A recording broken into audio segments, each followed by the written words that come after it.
welcome on behalf of GISCAD Limited and Ksquare. I'd like to sincerely thank all of you for taking the time to join us today. It's a very important discussion on building national resilience within the public utility sector. So today, what we have in store for you, we have an exciting value-packed agenda lined up for you, and we're looking forward to walking through it all. Just a bit of general housekeeping before we begin. In an effort to stay within our scheduled time, we encourage everyone to share any thoughts or questions in the chat throughout the session, and we'll do our best to address the most relevant questions at the appropriate times during the webinar. All right. And for any that we may not get to, we'll be more than happy to schedule a follow-up with any of you afterwards. All right. And you will have the opportunity to fill out a form towards the end of the presentations where we could then reach out to you and set something up. All right. So today we have 6 speakers, including myself, but I will just more be in between moderating and introducing and making sure that everything flows as it should. We have 4 members from the Ksquare Group with us today. So that is Enrique Castellanos, who is a LATAM partner at Ksquare, Leslie Collymore, the Business Development Manager at Ksquare, Girish Malampalli, Head of Engineering at Ksquare, and Andrea Sandoval, who's the Pre-Sales Software Engineer at Ksquare. And then from the GISCAD team, you have myself, Patrick Dougal. I lead the Business Transformation Division at GISCAD, and Sudesh Botha, who's the co-founder and COO of GISCAD Limited. All right, so you have a star-studded lineup here for you all today. And just a little background on who we are. So at GISCAD Limited, we're a leading Caribbean technology solutions provider with over 2 decades of experience supporting governments, utility providers, private sector organizations. We were founded in 2003, specializing in GIS, engineering and construction solutions, fleet and asset management solutions, consultancy services, and cloud-based business transformation solutions through Salesforce. We have subsidiaries and partners spanning the Caribbean and customers in more than 30 countries across the Caribbean and now Latin America.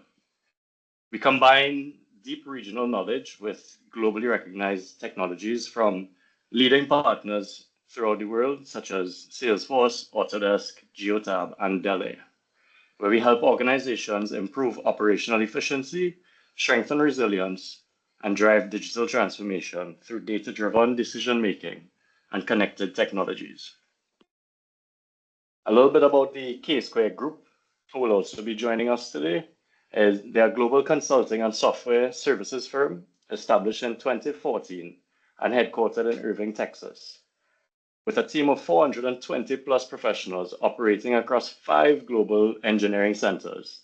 As a Salesforce Summit partner with 360 plus Salesforce certifications, Ksquare has supported more than 60 customers worldwide, delivering 200 plus projects on time and on budget while sustaining a 23% compound annual growth rate over the last 5 years.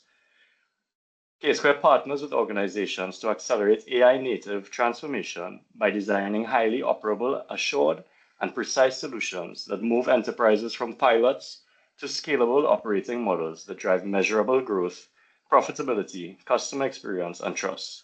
With a strong focus across industries including financial services, utilities, hospitality, retail, healthcare, and government, Ksquare brings outcome-first delivery, KPI-driven value realization, and platform-level thinking to help enterprises modernize execution, strengthen governance, and unlock innovation at scale.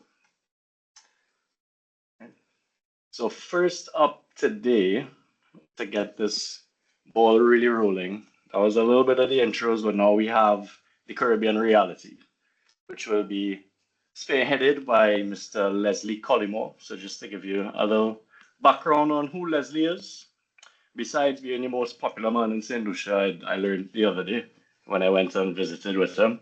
Leslie is a business development and customer success manager at Ksquare. He leads strategic growth and client engagement initiatives across the Caribbean, With a strong focus on digital transformation, Leslie partners with financial institutions, public sector organizations, and regional enterprises to deliver scalable solutions leveraging digital platforms, AI, data, cloud technologies, and Salesforce. With a strong background in client engagement and solution advisory, he helps align technology investments with business outcomes, driving adoption, maximizing ROI, and ensuring long-term client success. Leslie combines deep regional insights with a collaborative approach, working closely with executive stakeholders to shape transformation roadmaps and deliver measurable value. Leslie, take it away, my friend. Thank you, Patch, for the warm welcome. It's actually a pleasure and a privilege for me to be here with everyone today, especially being from the region. This is not only proud, but really important. So my role here today, starting and kicking things off, is really to establish some context before we connect with the information. And hopefully, I don't scare you too much by framing the reality within the Caribbean. So I just want to start.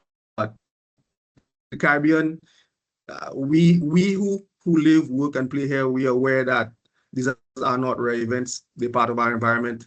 And disasters are diverse. Usually we concentrate, when we hear disasters, we think about hurricanes, but really it could be a hurricane. For my water people who are in here, it could be a drought, it could be an earthquake, it could be a volcanic eruption, it could be a major fire, it could be a tsunami.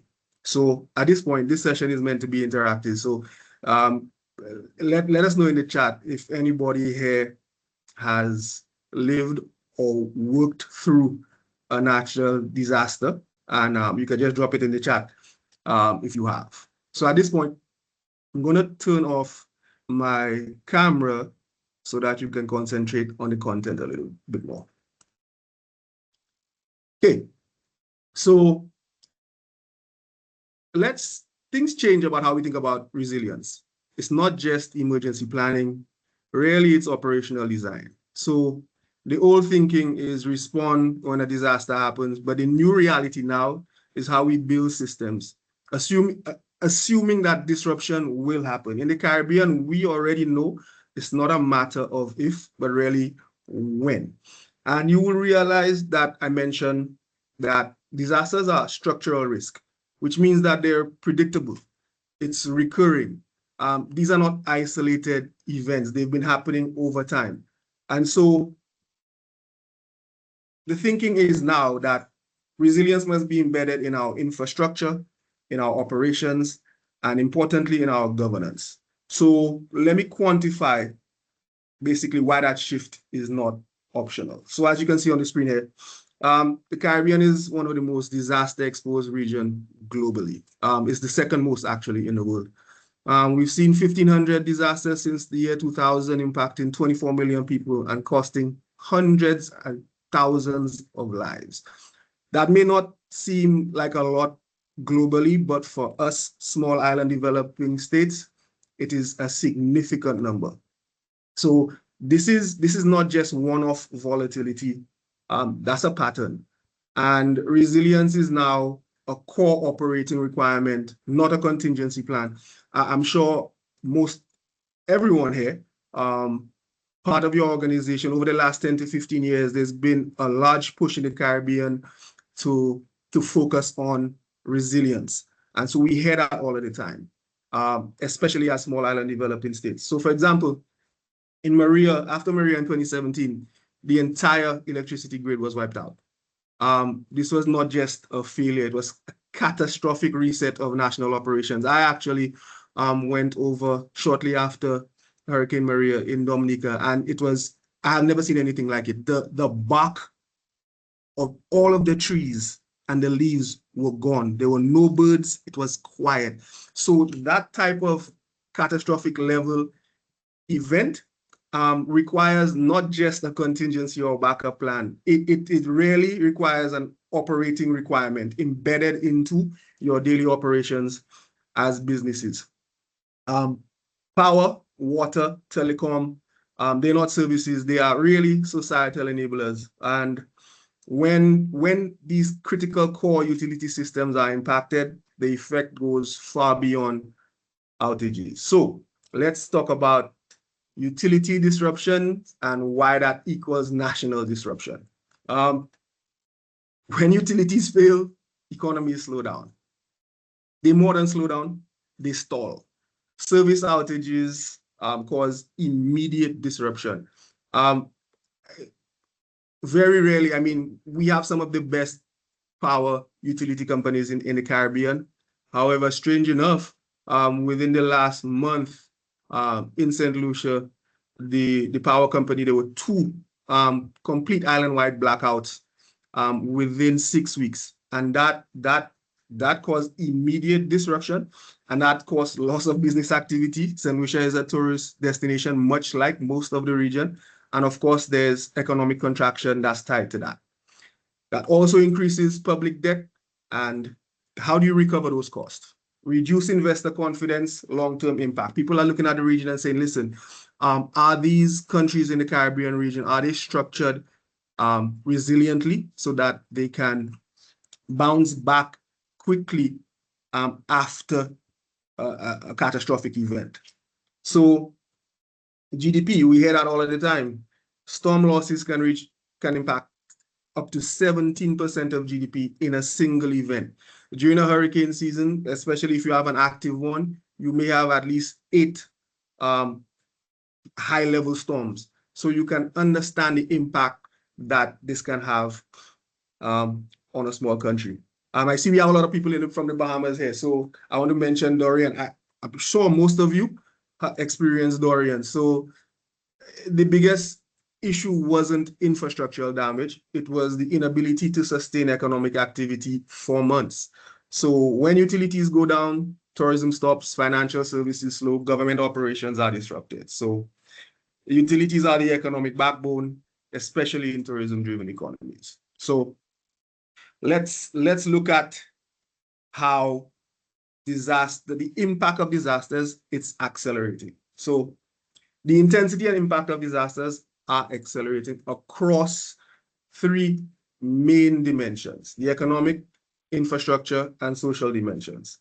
We're seeing multi-billion-dollar hurricanes, millions affected in single events. So impacts are not isolated. They compound. You see mass displacement, you see community isolation, and of course, the secondary crises. You have health, water, sanitation immediately impacted. And so that's why when we say it compounds, that's what we mean. So the cascading impacts. For example, in St. Vincent, after the volcanic eruption, you saw power outages combined with water system disruption, and that immediately caused public health challenges, not just infrastructural issues, right? In several recent events across the Eastern Caribbean, because power went down, what happens next? Power goes, immediately telecom goes, and mobile usually. And of course, transport. All of these were affected simultaneously, right? So I just want to reassert, if you could go back up a slide. Economic impact, GDP loss. Infrastructural impact, outages, and facilities are damaged. The social impact, displacement, and healthcare strain on critical healthcare systems.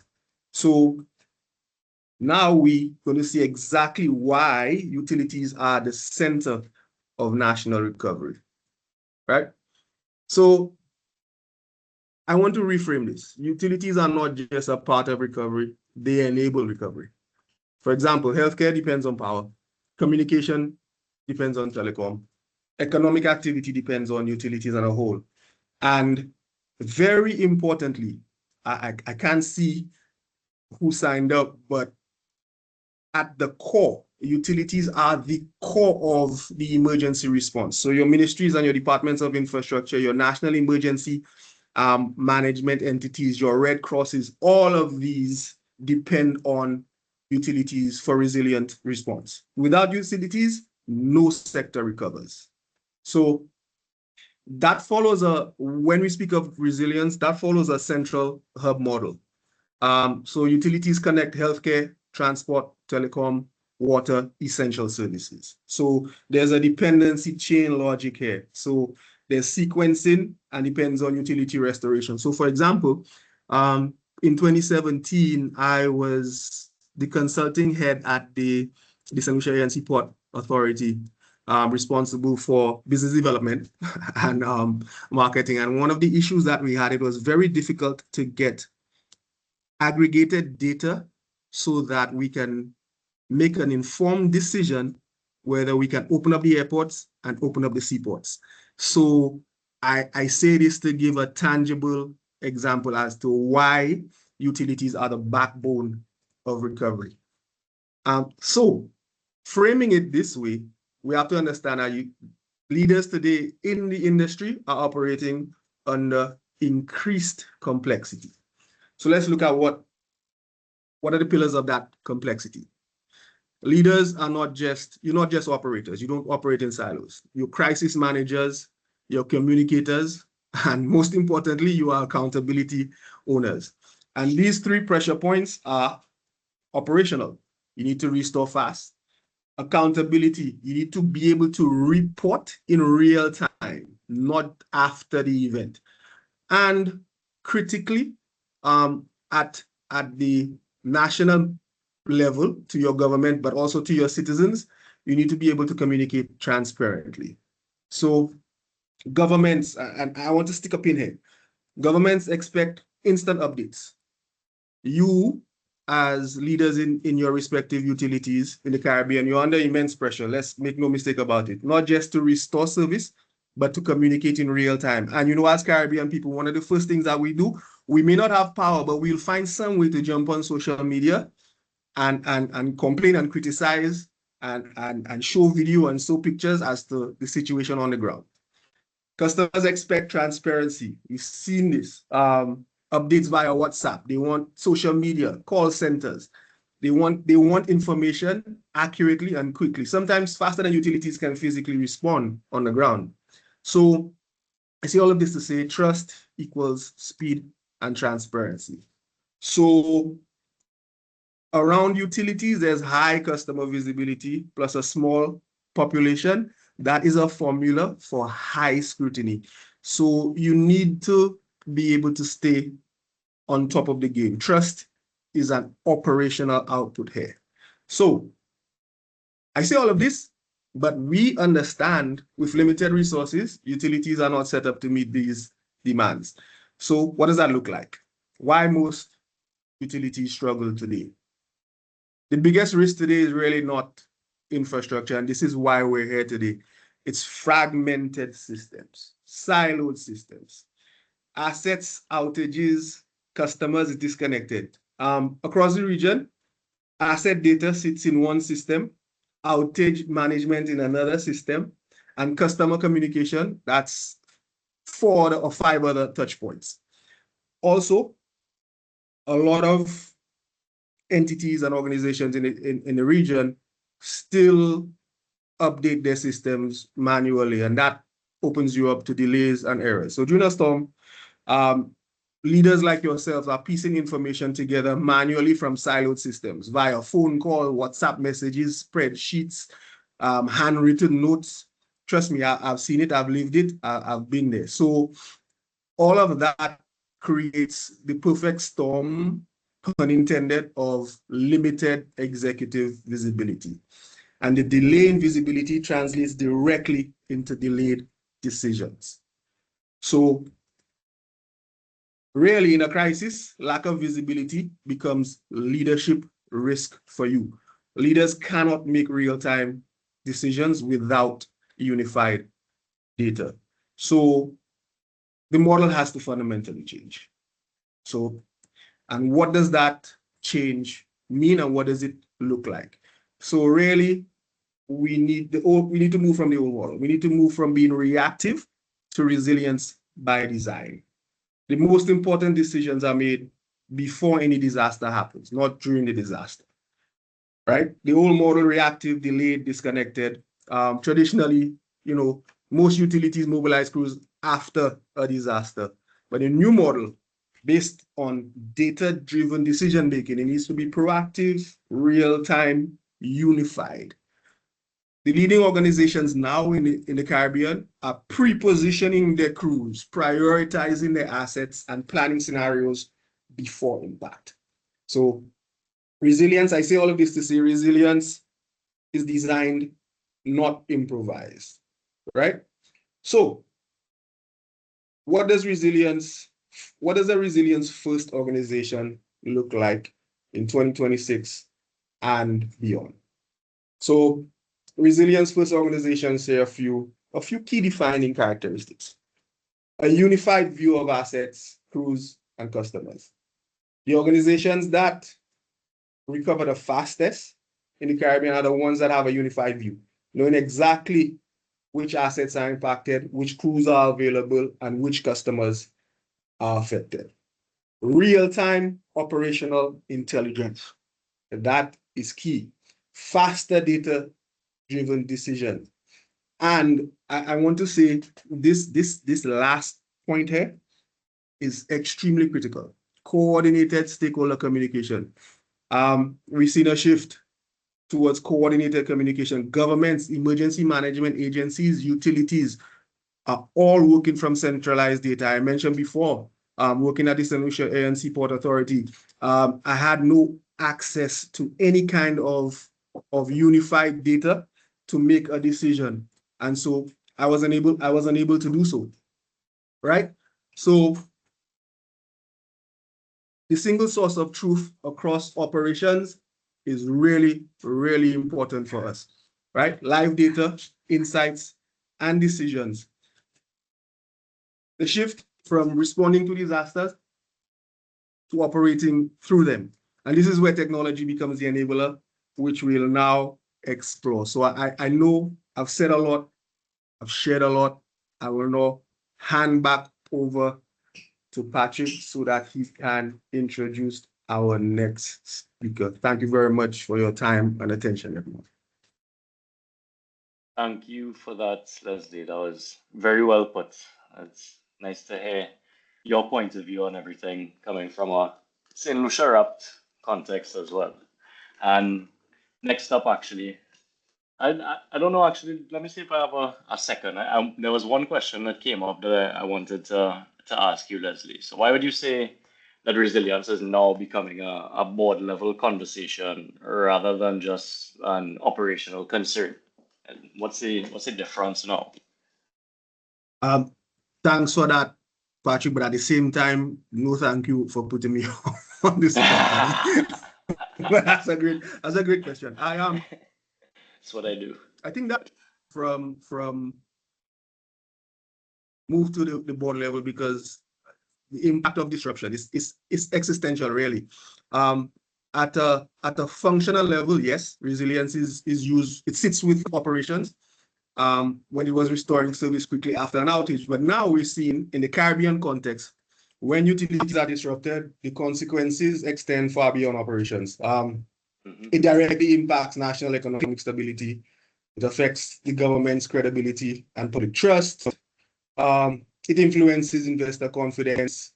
In some cases, it creates multi-sectoral crisis, healthcare, water, communications, all at once. So the conversation shifts from at a strategic level from how fast can we restore service to how can we design an organization that can withstand disruption without systemic failure. So right now, resilience today is directly tied to trust.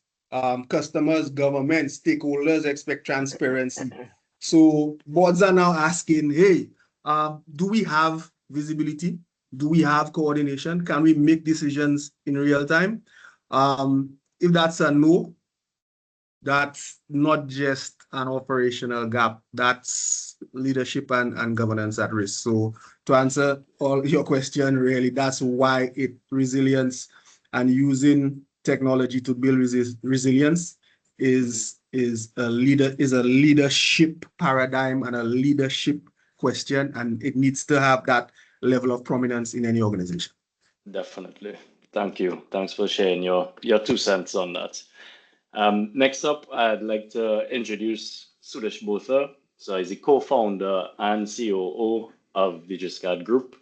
Suresh is one of the Caribbean's leading professionals in GIS and resilience mapping, with extensive experience supporting governments, utilities, and regional organizations across disaster preparedness, geospatial analysis, and digital transformation initiatives.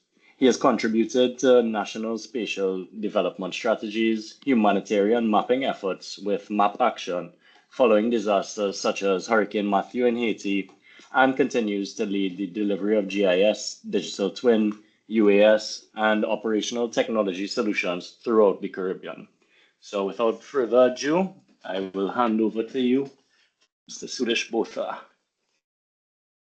Thank you for that, Patrick. And thank you for that, Louis. So yes, I, Patrick and Louis, thank you so much for sorry, Leslie.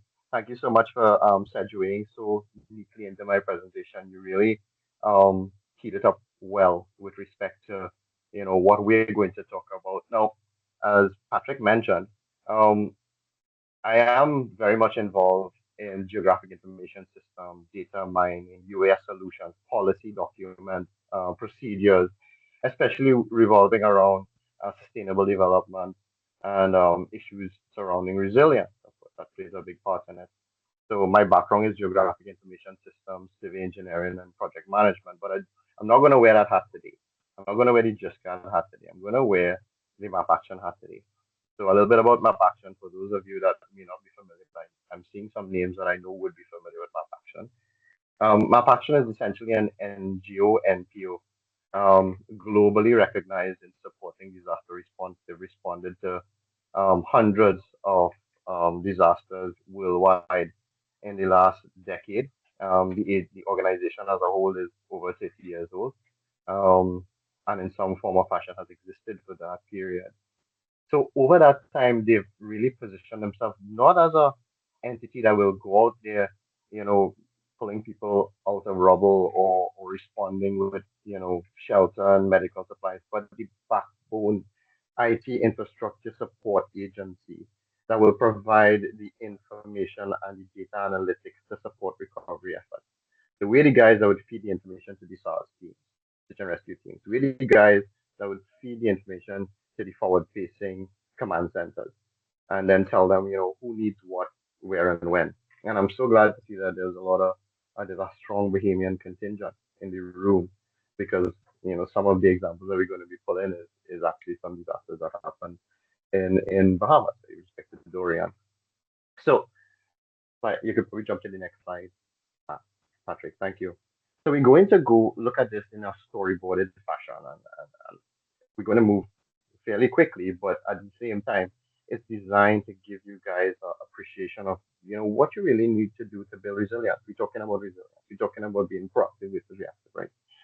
Um, so we're going to go 1 to 5, but 1 to 5 is really when you're in an environment that's responding post disaster. In a pre-disaster environment, you're going 5 to 1. So in a post-disaster environment, you immediately have questions to answer. Where are the affected people? Where am I affected assets? What are my available assets? Because I might have depleted assets, right? And I'm seeing this out in the field, having responded and deployed to many disasters worldwide. Um, so I've been in Haiti, been to Vanuatu, I've been to Fiji, I've been to um, Bahamas as well, Barbados as well, many of the Caribbean islands in disaster scenarios. But the fundamental thing you realize is the utility challenge that comes with that, right? The outages, cases, the damaged assets, the safety risk, and the public pressure to get things online. Don't underestimate that. I know you guys feel that pain.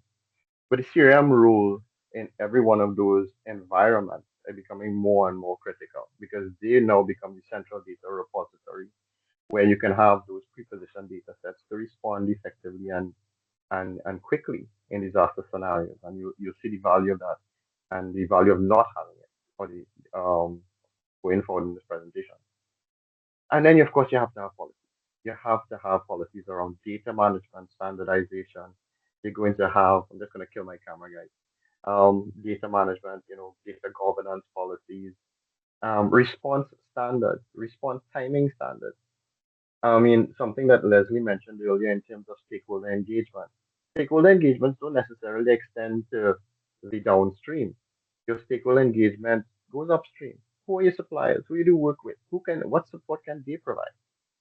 And then you work with these NGO and NPO type organizations that are created these very clear, defined rules of engagement with respect to how you can position certain responses in a geospatial workflow driven by data science. So that's the 5 minute archive, and that's what we're gonna look at. So we're looking at it going forward in that direction when you're responding to disaster, but you build it out in the opposite direction when you're in a pre response or resilience building environment. Find out who the partners are that you can piggyback off of the already defined robust policies and procedures.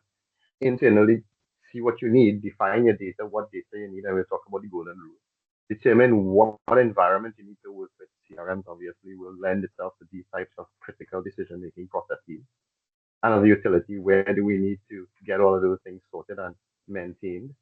And of course, actually respond to disaster, right? Patrick, could jump ahead. Yeah, thank you.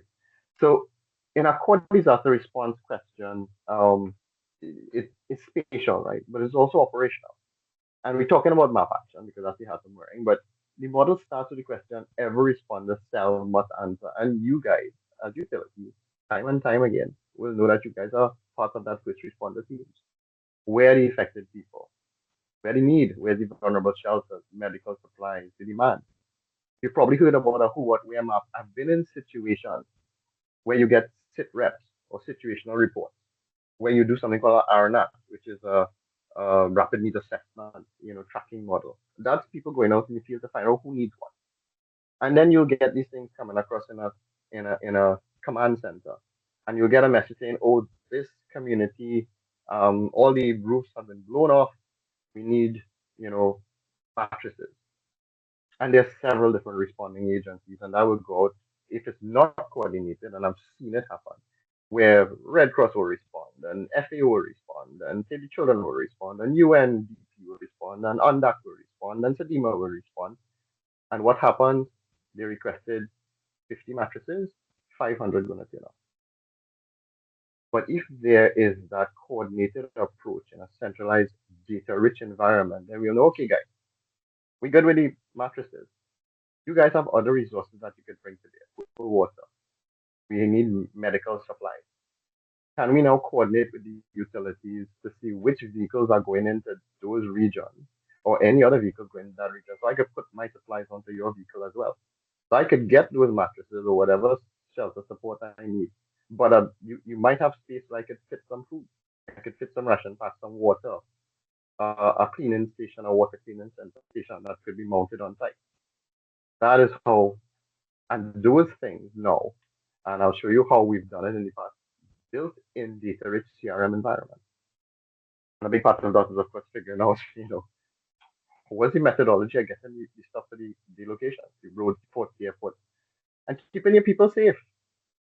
Just keeping your people safe, because it becomes very unsafe in certain environments when there's a desperate need for the basics.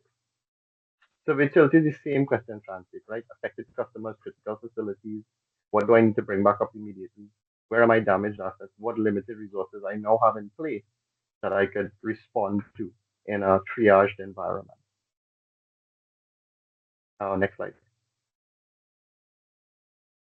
So the pre-disaster build out resilience data model impact environment. The CRM really should have that information. It should already know where are my customers, where are my people. I'm going to be able to pull that demographic. Where are my elderly?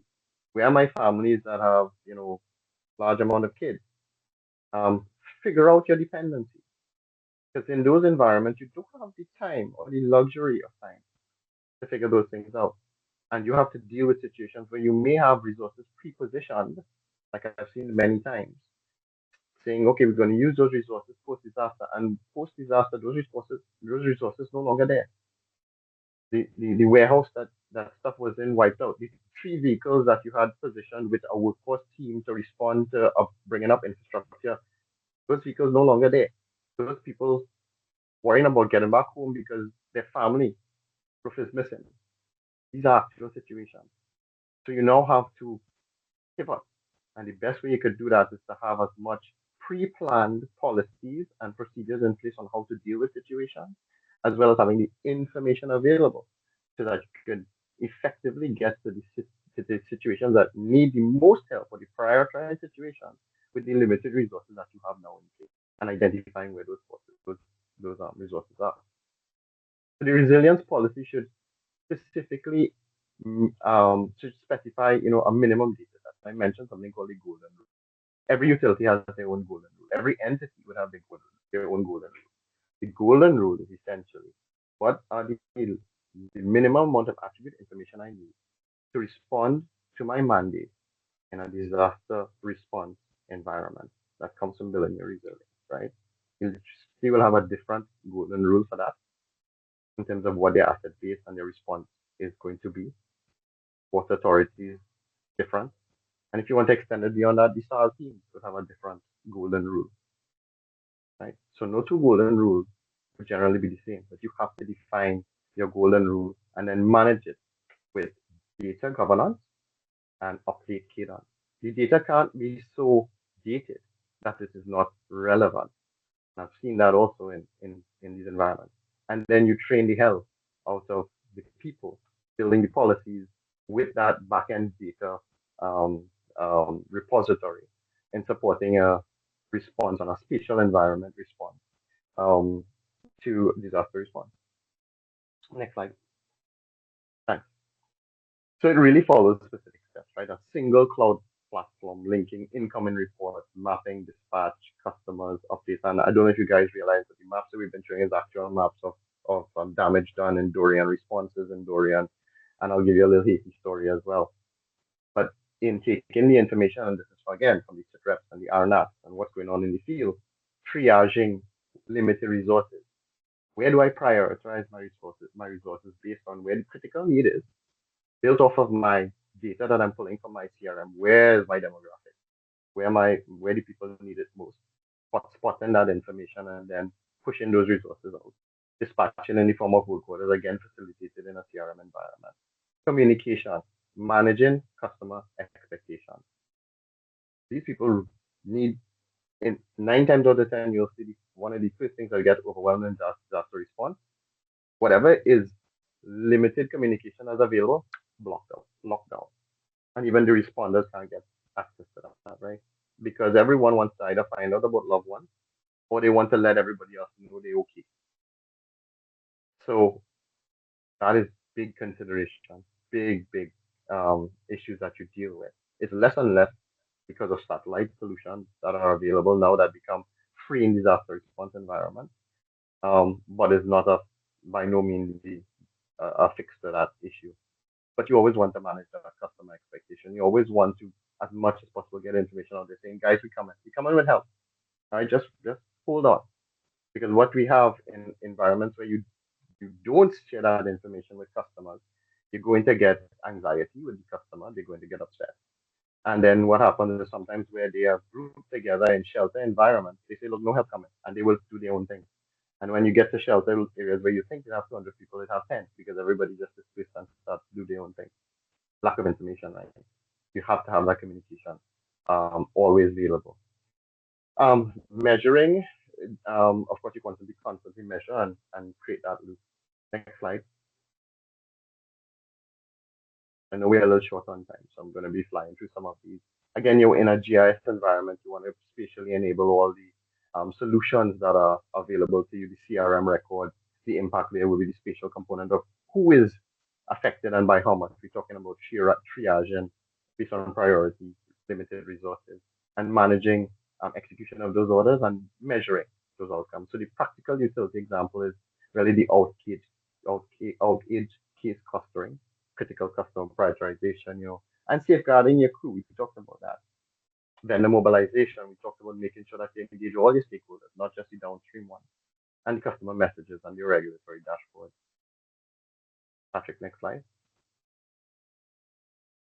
So why is the cloud CRM a major advantage? I have been in situations where I mentioned there's actual examples of laptops and stuff we were pulling out of rubble. In Haiti, for instance, where we said, okay, let's get the demographic information of where the people are. Let's figure out, who is affected where. Let's find out where the elderly are. They go, we have that data. Great, fantastic. Do you have information on road networks and all that? Yeah, absolutely. It's in the Land and Surveys Division and in the census buildings. Fantastic. So we have access to that. No, those buildings pretty much under rubble. So we literally went to those buildings with Land and Surveys personnel, digging through rubble, moving bricks and putting out hard drives and servers, and extracting those hard drives from those servers to plug it into other machines to try and get data because the data was on-prem. You really want to have an environment where everything is in a secure location off-site, cloud-based solution that will lend itself to rapid mobilization of data and to lend itself to the policies and procedures that you would have pre-created in a resilience building model, right? And there's so much advantages to having that cloud-based environment. And that's just one of them. That's a practical real-life environment, right? I'm sure we have other speakers talking a little more about that. Next slide. So again, the resilience policy defines the rules that make us CRM and mapping trusted. So data standardization, you have to get that right. You have to get the data cadence correct. Create the governance of who has access to what. You don't want everybody having access to all your data. Some of it is very, very sensitive. You want to create interoperability between different environments. We talked about having, singular environments that dovetail into each other. And a CRM lends itself to that when created in that model, right? Privacy and security, again, you want to make sure that the right people have access to the right data in a rule-based access environment. And of course, you want to keep training, right? You want to have that preparedness cycle built out. The utilities can prove who is affected, what is done, when it is done, and what should be strengthened before the next event, because it's a constant circle to try and improve. You're looking at maps of Bahamas right now, and it's funny, we pull data from the Dutch Navy and UK Royal Navy, and that data came to us in a CRM environment. And in same thing in Haiti, we pull the data and we go, oh, this is brilliant. And then they had so much data attached to that, and we're like, okay, could you now convert it to a shapefile environment? Could you convert it to PDF environment? So we can now pull it down and ingest it in a environment that we could use because we didn't have a CRM. Now, if we had a CRM, we could have been open to so much more data coming to us, just built out in a predefined rule-based environment. So it has GISCAD there, but should be any utility, any map action partner can position this in a resilient operating model. Mapping plus CRM plus policy, training for your Caribbean utilities and disaster agencies and support mechanisms. Next slide. So at the end of the day, you really want to build a utility resilient operational model. It's not just about the map, right? It's not just about another CRM. It's about an entire ecosystem, a living organization of response and resilience. And there are so many partners out there that can help you build that out and pre-position yourself to be as effective and efficient in responding to those critical decision-making environments. Because trust me, you don't have the luxury of time. I think some of you all may be well aware of that, having gone through some of these. The map shows us where resilience is needed, but the CRM really helps us deliver it, prove it, and improve it. Thanks, guys. Sorry for running over a little bit, but hopefully that was useful. No, that was perfect, Suresh. Thank you for that. I know you're saying that you're running over time, but I think we're okay. I just have one question for you. So, in your opinion and from your experience, what makes GIS and CRM more powerful together than separately? As simple as you could frame it. I know that's hard. Yeah, it's a no easy question today, Patrick. Nah. You wasn't kind to Leslie either. Nah. But you know what? I mean, for those of you, I mean, everybody's probably familiar with GIS. I've heard the term now. It's something that's pretty universal. Geographic Information System. Well, let's break it down, right? Geographic spatial, IS, information system. Any good spatial entity answering questions with the where component has to have the information, the data to analyze and interrogate to support those spatial answers. So the spatial part of the G is the where, but you still want to know the who, the what, and the when. And that could only be answered in data-rich environments. And the mechanism or the vehicle by which data-rich environments could be managed, could be interrogated, could be analyzed, makes all the difference in not just a disaster response environment, but any any utility, any agency, any industry, really, that would support growth and development. So it's really two sides of the same coin. You can't have one without the other, especially in locationally based initiatives. And as we Yeah, well know, utility is all about locationally based initiatives. We need to know where, probably more importantly than the who. definitely. Perfect. Thank you. Just keeping with the time, let's move on to the next section. Before we dive too deep into this side, I just want to take a moment to let everybody know if you check out the chat, you would see that Daniela Rossi would have posted two links in there. If you could just take a moment, it's quick, multiple choice. You could choose the option. You don't have to think too hard. Just give us some insight so that we could figure out how to better support you along your resilience journey. And while you all are doing that, I would like to take the time to introduce Girish Malampali. So Girish is a partner and head of engineering and delivery at the Ksquare Group, a position from which he leads the global strategy for architecture, engineering, and technology solutions delivery.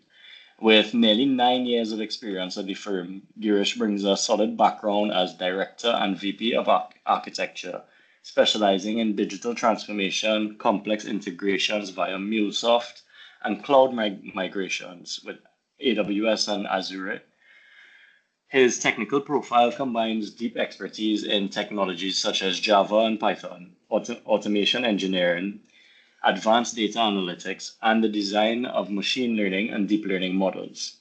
A computer science graduate from the University of Madras, Girish stands out for his ability to guide global organizations in implementing robust, scalable, and high impact multi tier enterprise architectures. So, Girish, I invite you to join us and let these people know about the state of readiness with disaster management. Thanks, Patrick, for the introduction. And thank you for those stats and insights from Sudesh and Leslie. I think after seeing all that, we definitely think that we all would need a deep breather or maybe a backup generator to figure out how to navigate the situation in general. But on a serious note, I think the reason we are here is because preparedness can no longer be only on us reacting heroically on a particular moment, right? I think the intention is to see how technology can help us see earlier, respond faster, and coordinate better, right? So the slide that you may be seeing here may be a little overwhelming. I will try my best to make sure I do justice to the explanation on it. The slide basically represents an ideal state of an enterprise architecture for disaster management, right? The core idea precisely here is disaster management cannot be handled as disconnected set of emergency activities, right? As Sudesh had implied earlier. It needs an integrated operating model that connects preparedness, early warnings, responses, relief, recovery, and ongoing operations through a digital backbone, a technology backbone as such. So this architecture precisely is designed to support multiple critical sectors that may be relevant here. We'll be focusing a little bit on the public sector, emergency management, healthcare, utilities. And I know that there have been certain comments about telecom not being a problem in certain regions, but unfortunately, it's not the case for all the regions. We have seen regions which have had complete blackouts from telecom perspective as well, and they had to operate on satellite connectivity in general. So I will figure out a way to streamline this conversation into a way where it can be fathomable for the audience in general. I also will turn off my camera so that we can focus on the content here. I will not talk through the entire slide, but I want to highlight the operating model from top to the bottom, where we start with the value chain, we touch upon the sector capabilities, our engagement channels, which are going to be core, the core applications that are potentially going to be in scope from the overall disaster management standpoint, data intelligence, which becomes extremely important for primitive measures that we want to take potentially on disaster management in general. And last but not the least, the technology backbone as such, right? So let's start by looking into the value chain aspect of it, right? Starting at the top, we look at full disaster management value chain, right? First is preparedness and mitigation. This includes potentially your risk planning activities, the drills you potentially may conduct, your asset readiness for you to be able to handle a particular situation, your community awareness to ensure that the community is prepared for a disaster in general, mitigation projects and plans, and continual planning to ensure that we have an ongoing plan towards managing a disaster in general, right? The goal overall here is to reduce the impact before an incident actually happens. That's the intention around it. The second sector precisely talks about the detection and early warnings. This is where like the weather monitoring applications, the seismic and flood detection utilities in general, our IoT sensors that we have in place, the satellite sensing images on what sort of a disaster that we may want to be prepared for, our social media signals, which becomes extremely important for us to know near real time on the insights for us. And last but not the least, the early warning alerts, which come together to give authorities a faster visibility towards disaster management, right? The third aspect that we would want to also touch upon is the response and coordination effort, right? Once an incident has happened, the priority shifts more towards incident command center, right? How we resource our mobilization, right? How do we respond to field services aspects of the entire recovery process, right? The interagency communication between public sector or the healthcare sectors, as we had Sudesh had also talked about earlier, and real-time situational awareness. These are the aspects that potentially would correspond towards response and coordination, right?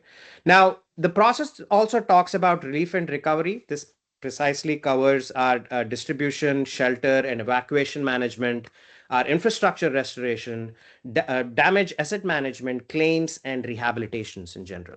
And last but not the least, the operations and support to ensure governance, finance, procurement process that is needed as a part of disaster management, our partner management, the long-term business continuity plan to ensure that there is a less impact to the overall region in general, right? So let's also talk a little bit about sector-specific capabilities, right? The next layer precisely shows how this architecture applies across key sectors. For public sector and emergency management, we definitely need capabilities like emergency operation centers, incident command, citizen service requests, evacuation planning, shelter management, public alerts, grants, and compliance reporting, right? And from a healthcare and emergency services standpoint, the focus precisely revolves around emergency triage, ambulance dispatches, hospital capacity management, patient transfer coordinations, medical supply readiness, and crisis critical workflows that are absolutely needed for healthcare ecosystem to be operational during the crisis in general. Now, the utilities sector emphasizes mostly on the outage management, on how the crew is dispatched efficiently, how assets are inspected with respect to the damage that has actually occurred, whether it is grid, water, or gas restoration. The work order management for the utility services to actually be able to operate and complete the work that is required for them to be able to do for the restoration aspect of it. And then also the infrastructure protection and the technology integration aspect of how to bring these utility companies, provide the right insights for them to be operational during a disaster. Telecom, I will touch upon that a little bit because we have seen similar issues happening in the past where the thought process around is to make sure that the network of incident management is managed accordingly, how the towers are recovered, what are the satellite connectivity options that we have as a backup for connectivity in general, priority communications and services, and network operation monitoring, right? So the important point here is that each sector potentially has a unique need, as we obviously see with respect to the explanation I just put in, but they all rely on shared coordination and they can rely on data and response mechanisms. So that's how we want to figure out a way to bring in the concept of a technology backbone. We have talked about CRM in the previous conversation, and the other aspects of the technology that combine together to provide an efficient disaster recovery and management solutions as such, right? The engagement channels, I think they are pretty clear. How this talks about how stakeholders interact with disaster management ecosystem. Citizens need mobile applications, like websites for reporting incidents as such, or to request help, receive alerts, and track case statuses on with respect to any outages that they are experiencing. Emergency contacts services and IVR system uh, need to figure out a way to support the call intakes. If given that in the Caribbean we are a multilingual community, potentially a multilingual support and case creation, kind of a ecosystem that we want to be able to provide to them.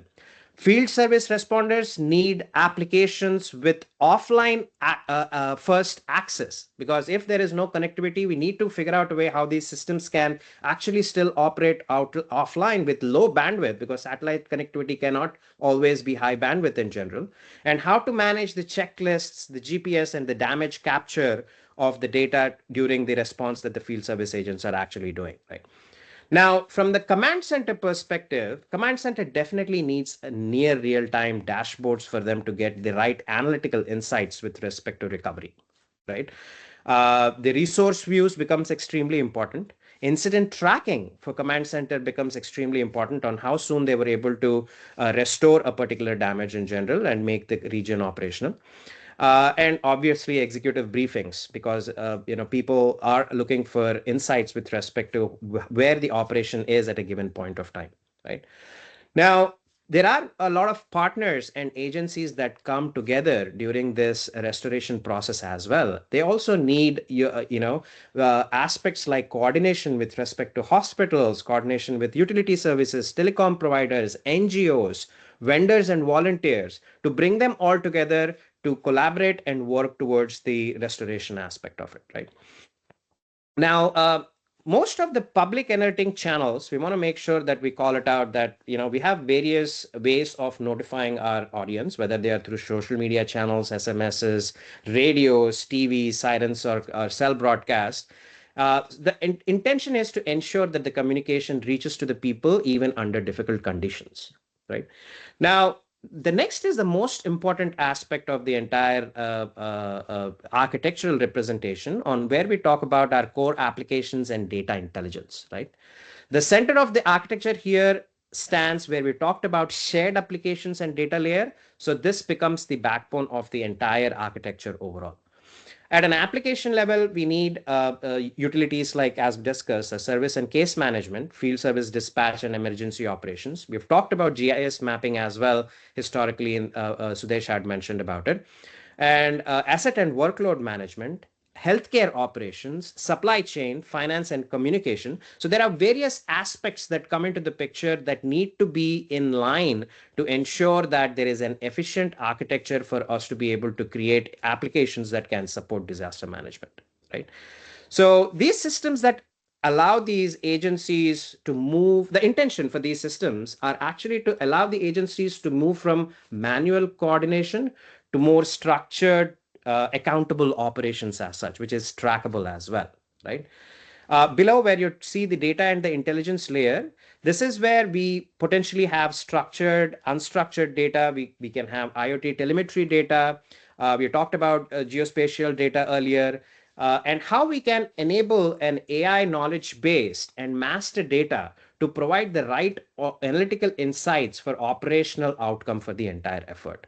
The goal here is to move away from reactive response to more proactive response by leveraging the data and the enablement that we are able to provide through the platform in general, right? Last but not the least, the technology backbone, which we see here at the bottom, this is what actually makes the entire system operate. Whether they are CRM-based implementations, cloud and edge compute-based infrastructure ecosystem as such, the enterprise-level integration that we need to make sure that is enabled for the overall solution, the data lakehouse-based initiatives where you have a single golden copy of data for the agencies and the businesses and the services to leverage for making outcome-based decisions in general, and how AI enablement can potentially leverage this data, not just for primitive, but also during the emergency response activities to enable the restoration aspects of it in a faster fashion, right? So the intention here is the capabilities like risk prediction, impact modeling, resource allocation, fraud detection, which becomes very key during such time period, the SLA tracking, your field progress monitoring, and recovery reporting becomes the key aspects or the outcomes of the entire implementation and the core applicational backbone as such, right? So the architecture clearly here is quite resilient, secure, scalable, and interoperable. That's the intention for us to be in this ideal state architecture. Can we get there on day one? The answer is no. I think we obviously may have siloed systems and solutions in place currently in the regions, but how can we bring a unification aspect of how we can bring these systems together to function as a cohesive unit towards disaster management is the intention for this entire effort. So the key message from this slide precisely is effective disaster management requires like integrated architecture, not just a case management or a mobile application or a response management system. It requires a connected ecosystem across agencies, sectors, citizens, data platforms, and command center.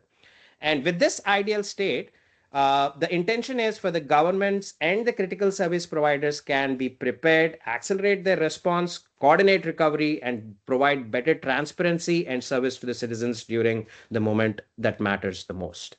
So I have talked a lot. The intention now is also to show this in a little bit more practical fashion. Given the nature of time, we have taken one of the use cases, and my colleague here next who will be starting after me will be Andrea, will be talking about how a particular use case can be executed through CRM. So after this, I'll hand it over back to Patrick for the next audience to be taking it from here. Hi, Girish. Firstly, thank you for making something that seems so complex. I don't know how you just broke that down into a full story, but well done. This is why you are the professional in this. Before we dive into Andrea's demo, I would have liked to introduce Enrique, but Girish and Enrique, if you all would like to chime in and let me know if you would like to move past the side and dive into the demo based on time. That is correct. Based on the time, Okay. I would like only to talk about maybe the first slide. Okay. Just to talk about Ksquare, who we are, that would be great.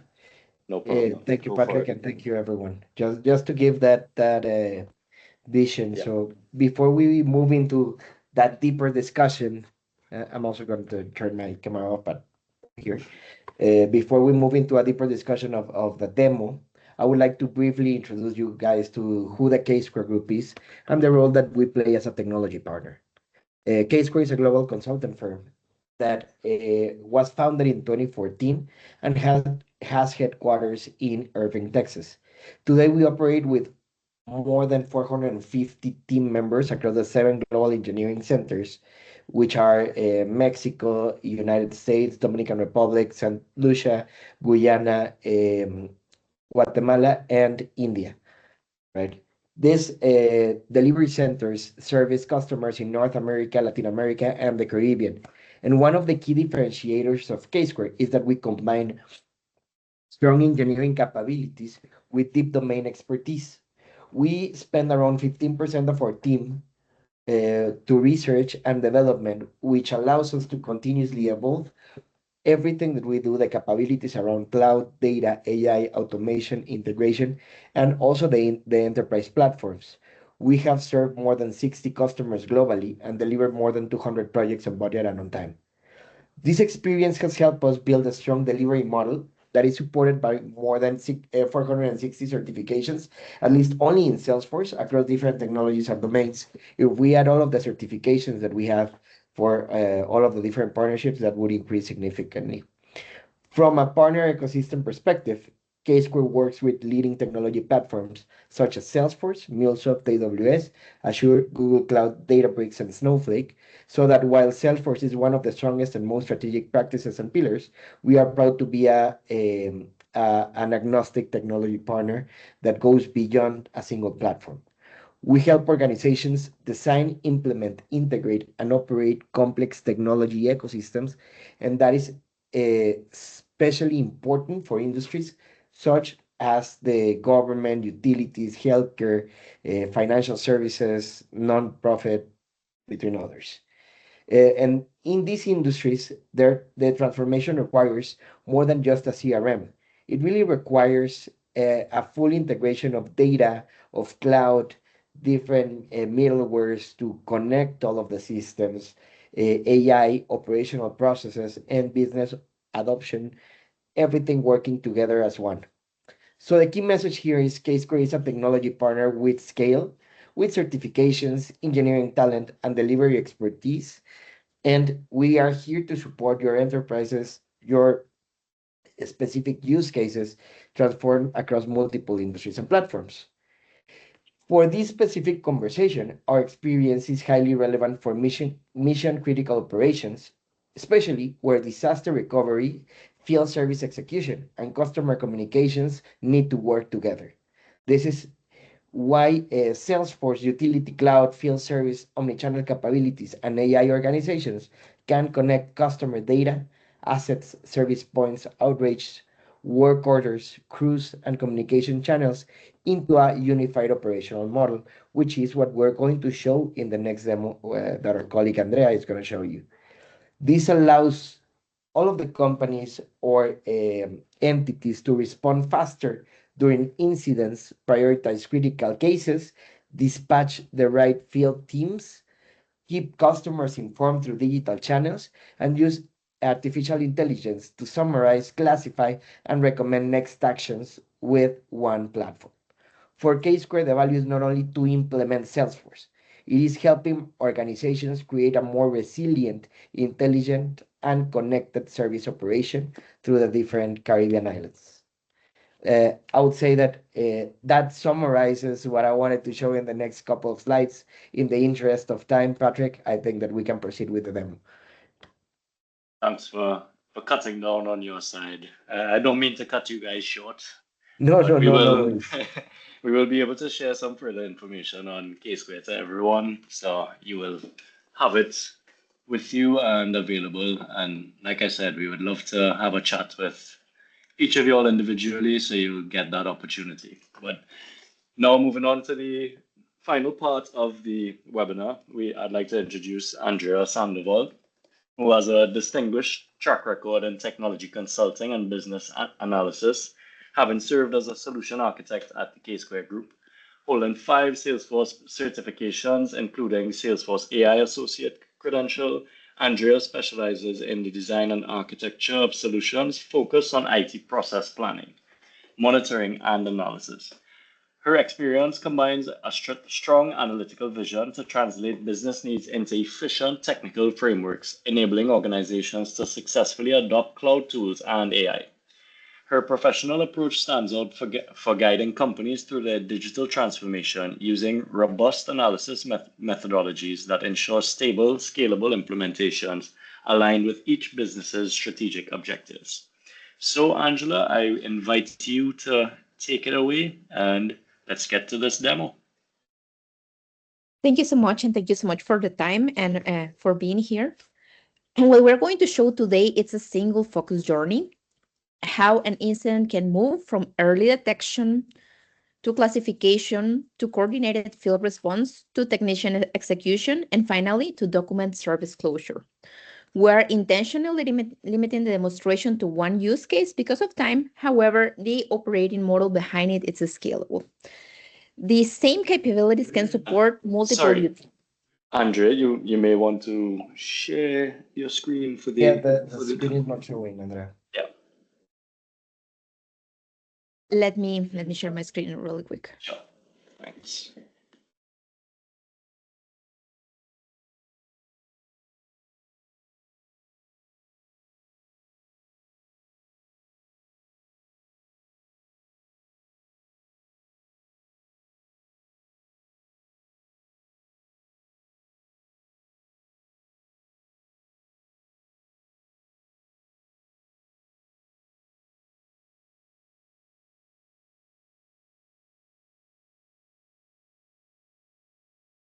Okay, Perfect. moving on. Perfect. Yeah. I'm just showing the journey and then I'm going to jump in back into the presentation. So I was mentioning we decide to turn this into one single use case for the sake of time. However, we're going to be reporting on the, we're going to be executing the journey and on a disaster emergency situation that can be scaled to many type of emergency response needed. And the first step is going to be the message intake or the report intake of the incident, who is going to be converted into a crisis detection and be reported to a citizens channel like a contact center, a WhatsApp message, a field observation, or an automated reporting mechanism. The important point here is that the report does not remain as an isolated image. It becomes a structured case that can be tracked, classified, prioritized, and connected to the right operational response. From there, the incident is reviewed and classified, and the system helps to operate and assess the nature of the report, the urgency, and the affected location, and the associated infrastructure or asset involved. That is when the response is going to come more streamlined and disciplined and will not rely only on one phone call. It's going to convert into a case that we can track and it will have traceability. So I'm going to move over right now to the actual demonstration of the service, but I just wanted to take you through the structure or how we're going to build it. And today is just one example of how an incident report to a field service resolution can scale into broader use cases. And it can contain or manage coordination, shelter support, damage de-assessment, complete emergency logistics, do a critical asset inspection. It could be for public communication. It can cover multiple items. So I'm going to share my screen so you guys can see how we're going to initiate this by reporting the initial disaster on a simple WhatsApp message. And then we're going to take it forward.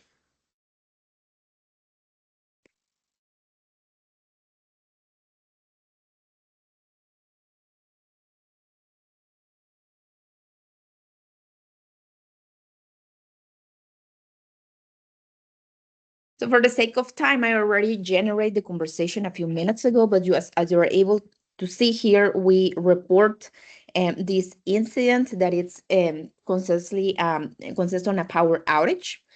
Immediately, the AI agent is going to take the case and create it, and since it's a power outage, it's going to categorize it as a main priority,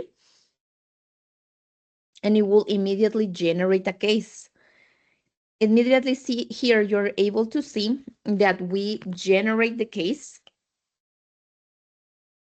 And here, what you guys are seeing now, it's the console where the actual customer service agent is going to be able to see the whole information. They can go available. They can have a dial phone, and they will have all the incoming cases. So jumping into the case, you're going to be able to see a customer 360 view of the incident, where they are able to actually went into details of the account itself, the complete view of the asset management and history, even invoicing history or any type of cases related to this particular institution or person. The same way, they can just with one click see the whole contact detail information. From one unified view, you can actually access all the case details.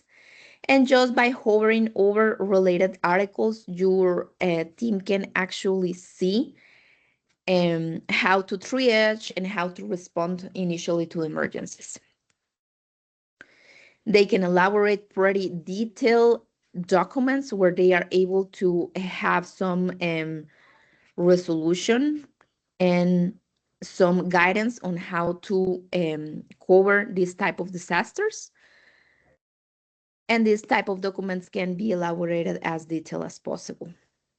From this same view, we have a create work order. So in case of an emergency, it depends on the emergency type, we can rush through the process of creating an actual work order for your technical team. And that incident became a case that will have full traceability through your system. In this case, we're going to generate this work order that then we are going to be able to walk through and see, where we have a unified view for the asset that we might be servicing, a potential view of the required products that we will need to complete that work order. Let's say that this is going to be a transformer repair because the transformer broke.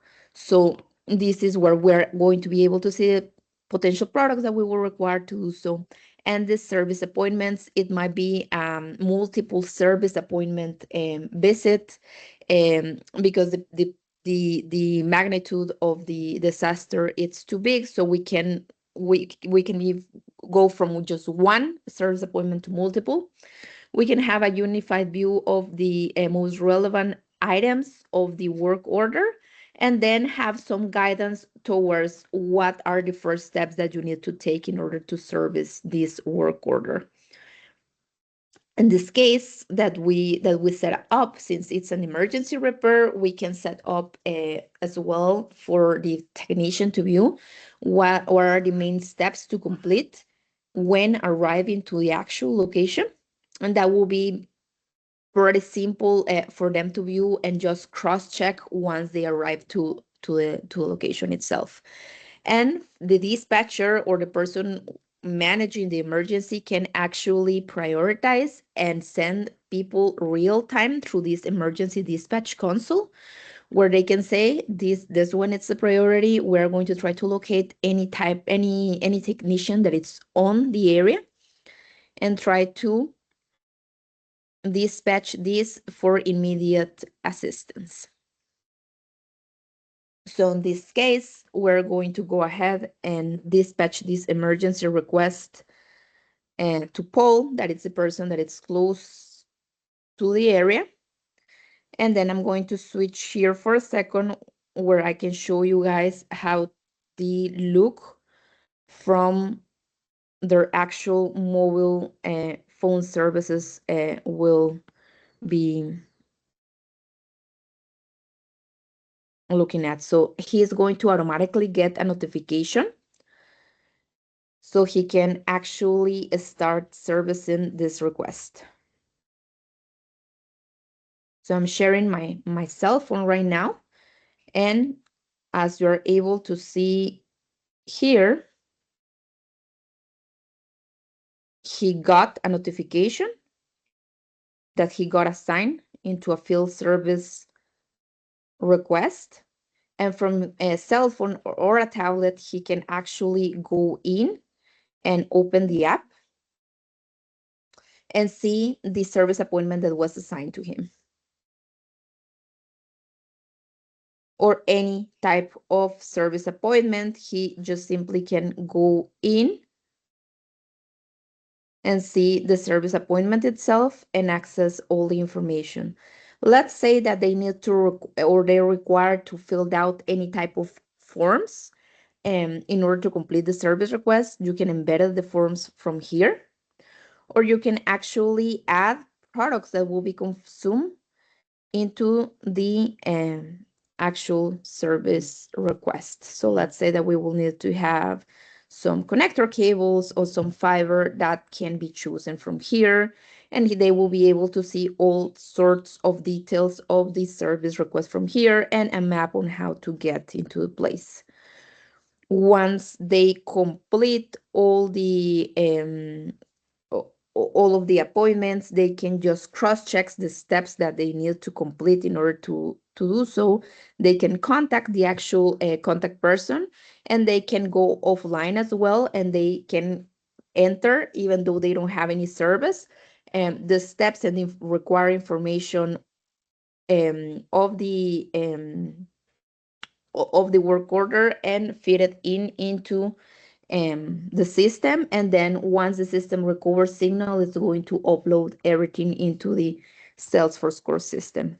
They can have access to an Agentforce agent to ask questions or even fill out information from here, or query information from the database from the Agentforce agent assistant here.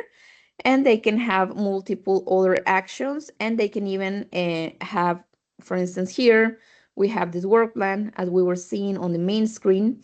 They can just cross-check all the steps that they need to complete in order to fulfill that order, and have an assisted guidance here. From the order itself, they can actually create a service report and have the actual client or person who is attending sign and confirm that the service request was completed. This will generate a PDF that later on it's going to be attached into your service request. And this example close up the loop on case of an emergency request, but moving back into the actual console, whenever we don't have any sort of emergencies, we do have the field service console, where on a regular day your dispatcher or admin can actually check people is off on PTO, or they have any sort of absence, and what is how the schedule look like for the team. And they can actually, by just simply drag and drop, move over appointments and arrange the appointments from here. But as well, the console allows automatic dispatch, and it pretty much calculates the best approach to the route and dispatch automatically according to the service appointments and addresses that it has. It does have notifications as well, and access to an Agentforce live agent that can query or resolve issues. And it can take you to a map as well, so you can see, like, geographically what is the location of your crew, and see how this can actually be making sense to you, locate them real time, and see if you need to restructure or rearrange your schedule from the Gantt chart by simply just drag and drop. You can entry absences, a schedule out of the office time, and any type of event tied to your technicians, so it can be reflected on your calendar.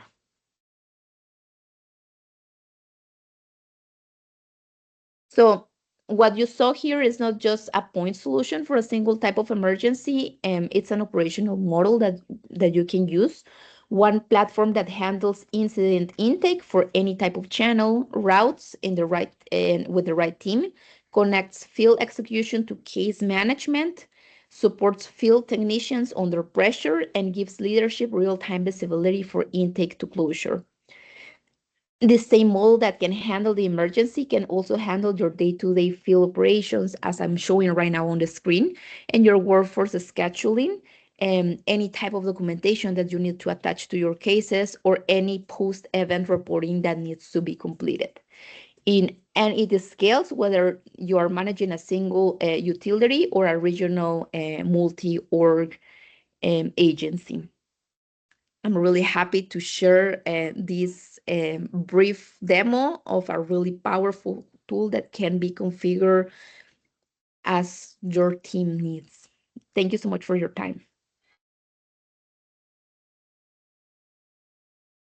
Thank you very much, Andrea. That was very well put. And I mean, right on time.